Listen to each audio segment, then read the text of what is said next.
All right, there are very few people who I know can go toe-to-toe when it comes to talking with me. And if there's anybody I know who has stories to tell, it is you, Sterling Henton, one of our favorite Ball for Lives.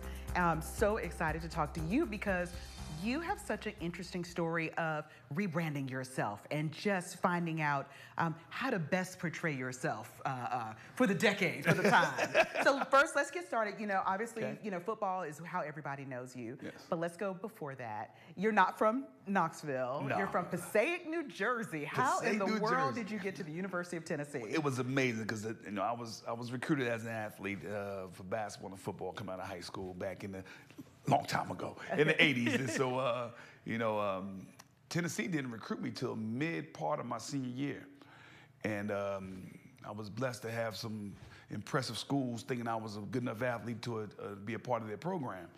And I played against Coach Rotella, Al Rotella, who had a son that went to UT who was an All-American, Jamie Rotella. He was the head coach of Bloomfield. We had a pretty good game against his team, and he, you know, pretty much sent the word to Tennessee about a quarterback at Passaic that he thought would be good. They took a look at me. They took a look at me, they liked me, and they offered me to take a visit. Well, at the time, as my senior year, I'm the captain of the football team, basketball team, and track team. And my thing was to be the first senior class to be state champs in all three sports. So, you know, Coach Majors and Coach Harris, Walt Harris, you know, recruited me. And I told him, I said, well, the last visit weekend is going to be messing with our basketball schedule depending on how the tournament falls. And so, you know, pretty much I canceled my last visit to a lot of schools. And I just hadn't spoken with Coach Harris and Coach Majors at the time. And I wanted to make sure we won that game because, you know, of my role with the team. And so it happened that, you know, we didn't have to play that Saturday's game. We just played Friday. So I canceled all these other schools. Coach Majors calls me and Coach Harris calls me. He says, just come on down south. You've never been down south. Just come on down south. But, you know, we're going to pay for it. You know, it's an official visit. So I came on down, you know, and it's February. Oh. You know, so it's February. So we played our game Friday and it started snowing. Okay. So it was a snowstorm on the forecast. Then snow's coming. And then, you know, so we wake up in the morning and, you know, it's 8, 9 inches on the ground. So I'm thinking, you know, Mom, we ain't going to Tennessee. You know, we're good. I got a couple scholarship offers. You ain't got to work 7 jobs to send me to school. She said, Sterling, you get these people your word. We're going to do everything we can to get down there. Yes, ma'am. So we get in the car. Uncle comes, gets us. We go to the airport. Every flight is canceled except ours. Oh, wow. And then we got to connect in Pittsburgh. Because at the time, we took U.S. Air down here. So we go to Pittsburgh, and it starts snowing in Pittsburgh. And then Pittsburgh was one of the schools, you know, had a bunch of recruits coming in, and they see me, and I'm waving to some guys I knew, and some of the coaches I knew. And at the time, Craig Ironhead Hayward was the #1 running back there, and we played high school together and grew up together in Passaic. And you ain't gonna make it down to Tennessee, they clowning me. Yeah. Back then, you could come down to the gate, see your friends, and you know you can't do that now. But you know, so it was amazing. But then that flight's not canceled.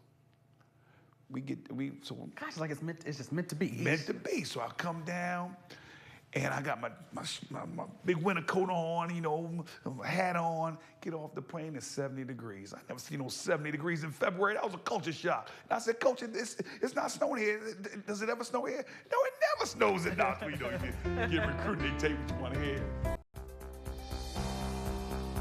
What was your childhood like?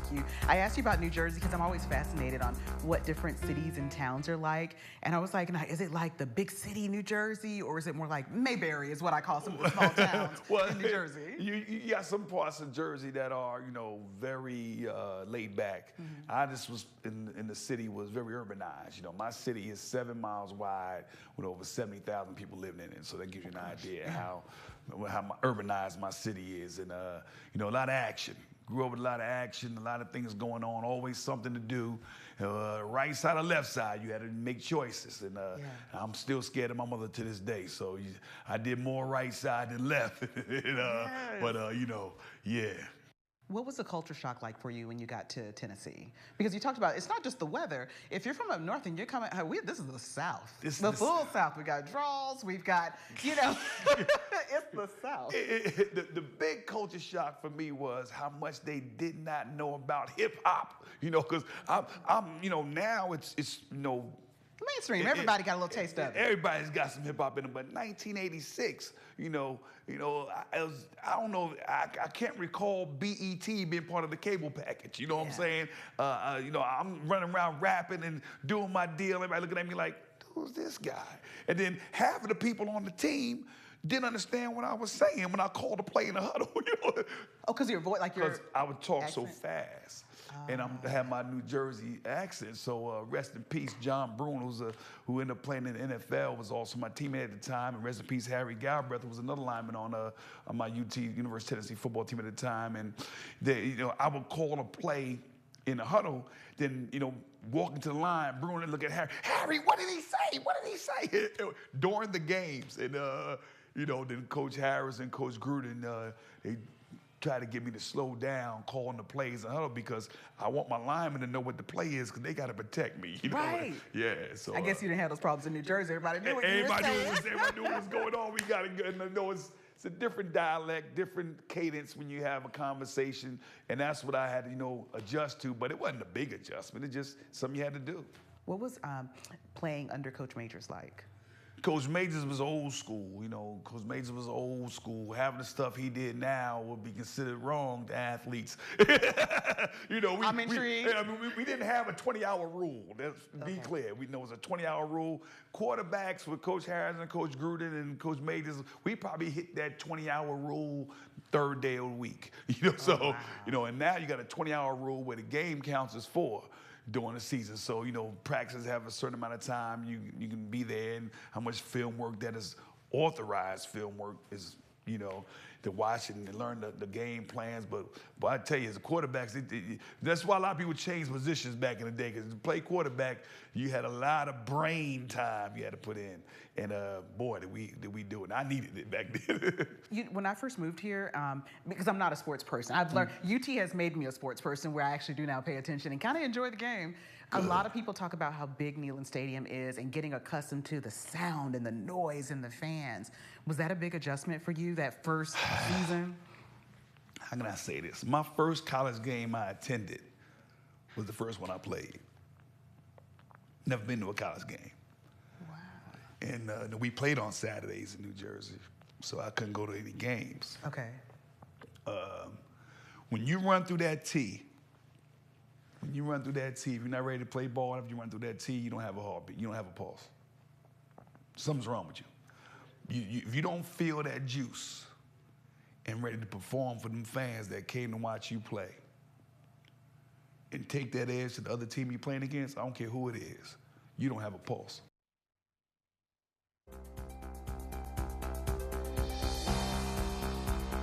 Give me your favorite memory or your favorite person from your time at UT. Ooh, favorite memory. Playing or just?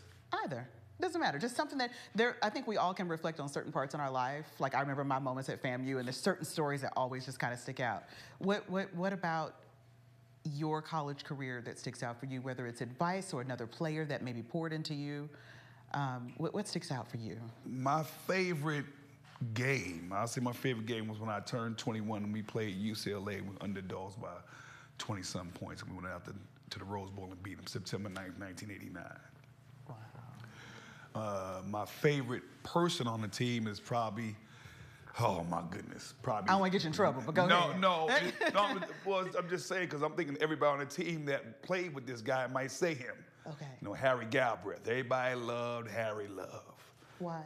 Because he was the typical person to play his position, because he was an aggressive offensive guard who took his job serious and brought everything he had to the game, every play. Off the field, he's your best friend in the world. Sweetest dude do anything in the world for you. Harry just one of them guys. Rest in peace. Everybody loved Harry Galbraith. If you talk to anybody that met him, even when he stopped playing ball in the NFL, Harry loved. So, I'm just thankful that I met him on my recruiting trip. Phil Stewart was my host, Stu Baby. So, and I met him on a recruiting trip. So a lot of things went into play for me to be able to play football at UT. What was your life like after college? So you went on to play. Went on to play a little bit of pro ball. I played in signed with Canada, played some arena ball, but then I got hurt. You know, I had problem injuries in my football career, but I always came back, and you know, but things happen, and so then I got my degree.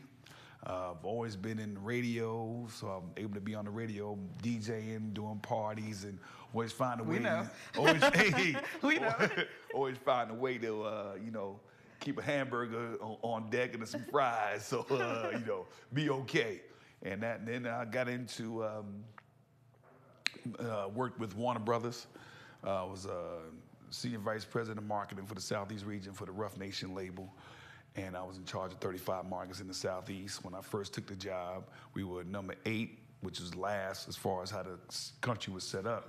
And then after a year later, what took my quadrant up to number 2, which is second to the New York, New Jersey area.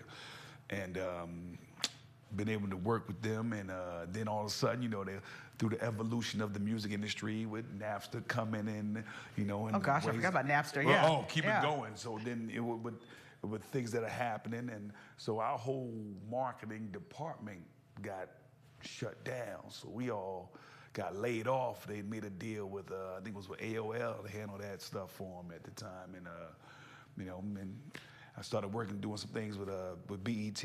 I was able to. Okay, yeah, talk about your BET time. Well, yeah, because that's pretty phenomenal. Able to be on 106 in Park a few times, and you know, if y'all don't know 106 in Park. One of the great hip hop shows. They did the countdown. Yeah. It was just like a pulse beat of hip hop for that era. That era, yes. And AJ and Free were still friends of mine, and AJ now my frat brother. And, you know, I came there. I was asked by at that time the director, Lynette Granville, to come, and I came, and they would let me interview guests, and they were, you know, I'd be in the stands doing my thing, getting everybody hype, and so I was able to spend some time on 106 Park, you know, more than twice. And I've been on it maybe 8 or 9 times, and you know, and had a good time doing it. And then I still living in Knoxville and commuting back and forth to New York, doing that with all my friends in New Jersey, New York area, and kept my DJing going. So your life, I feel like it keeps like flip-flopping. You have like athletics, then we go back to some entertainment, then some athletics, and it kind of it just overlaps. Yeah. You've always had your hand in entertainment. When did you start DJing? I started DJing, well, I first touched the turntable at 8 years old. My cousin was a big, you know, rest in peace, cousin Eddie Boy was a big DJ in Newark, New Jersey. And you know, I went by my aunt's house, my Edna's house, and he had his equipment in the basement, and I got to touch the turntable, and I played a song by Ray Goodman and Brown, Special Lady, and I dedicated it to my then great-grandmother, Rose Williams, and it just felt good, something about that. And all the family was there and everything, and so we did our deal, and he showed me the ropes, and then and at the time, you know, hip-hop was in its infancy stages. So, you know, then I had a cousin who lived in Hackensack who's real close to one of the guys of Sugar Hill Gang. Oh, yeah. And so I was around when they did their, you know, their demo for Rappers Delight. And, you know, so I'm 8, 9 years old, a little sterile, getting on the older kids, teenagers' nerves, you know, running around. That's what I did. And so, you know, it was amazing because my mother wouldn't let me play football. So I was always bowling and playing basketball, and I was a pretty good bowler. I was ranked nationally as a bowler. And you know, I'm sorry, what? I didn't know this. Yeah. You bowl? I bowl. Yeah, I averaged, you know, 190 to 200 when I was like 10, 11 years old.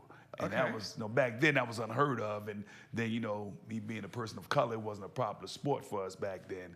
So all my bowling leagues, I'd be definitely the minority.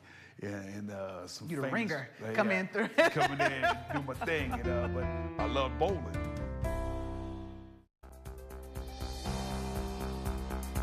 I'm a mama's boy to this day, you know, so, but, you know, and she didn't want me to get hurt.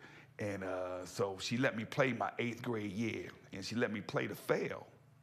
She finally admitted to it, that she let me play to fail because the guy who was playing quarterback was a 6'6", 240-pound phenom, and I told her I wanted to play quarterback, so she knew I would never beat him out. She thought I would never beat him out. So I played other positions to get on the field, and then I was a punt returner. And so she came to the game, and I fumbled my first punt, and she figured I might quit. Yeah, she was like, okay, this is working out. This is working out. And he's still bowling, and at that time I was with a bowling traveling league, and I was pretty good. You know, I was pretty good back then. A couple of people wanted to sponsor me to be pro, and to this day she said I could have done for bowling what Tiger Woods done for golf. I said I don't know if I'd have been that good, but that's an argument to this day. So anyway, I ended up beating out the guy at quarterback the last game of the season, and it was the only game we lost. And so she thought I would quit. I said, Mom, I'm never leading my team to a loss again.